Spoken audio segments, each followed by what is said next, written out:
Amerika Birləşmiş Ştatları o planına görə qəbul etmir ki, çünki burada ən azından İranın da 50% hüququ olur, 50% də deyək ki, Amerika Birləşmiş Ştatları bərabərlik. Yəni burada o tərəf demək vasitəçilər heç bir zaman bir tərəfə 60% də hüquq tanımazlar. Bu reallıqdır. Amerika Birləşmiş Ştatları isə İranın ümumiyyətlə məğlub olmasını tələb edir. Amerika Birləşmiş Ştatlarının bütün şərtlərinə qeyd-şərtsiz tabe olmağı tələb edir. Məsələ burasındadır. Və İran da bundan istifadə edərək o da elə 100%lik tələb irəli sürür.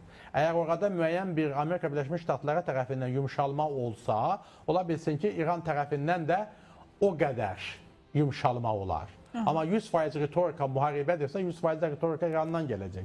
50% isə 50% oradan gələcək. 10% yumşalma varsa, 10% yumşalmanı da İran göstərəcək. Çünki İran bugün təbii ki, zəifləmiş bir şəkildədir və bilir ki, Amerika Birləşmiş Ştatları və İsraillə uzun müddətli müharibə apara bilməyəcək.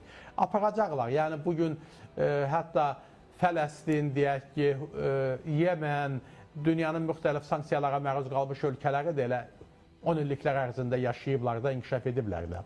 O baxımdan İran da elə bu şərtlərlə uzun müddətli müharibə apara bilər və bugün yalnız İranın da məğlub olmamasında maraqlı dünya ölkələri var.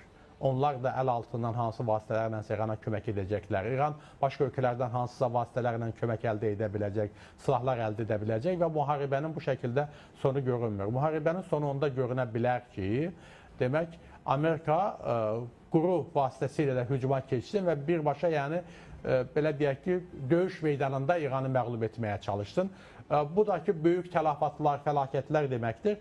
Ancaq hava hücumu ilə, zərbələr indirməklə İranı məğlub edəcək real görünmür. Bunu ilk gündən də demişəm, bir il bundan qabaq da bu fikirdəydim, 5 il bundan qabaq da bu fikirdə olmuşam, bugün də bu fikirdəyim.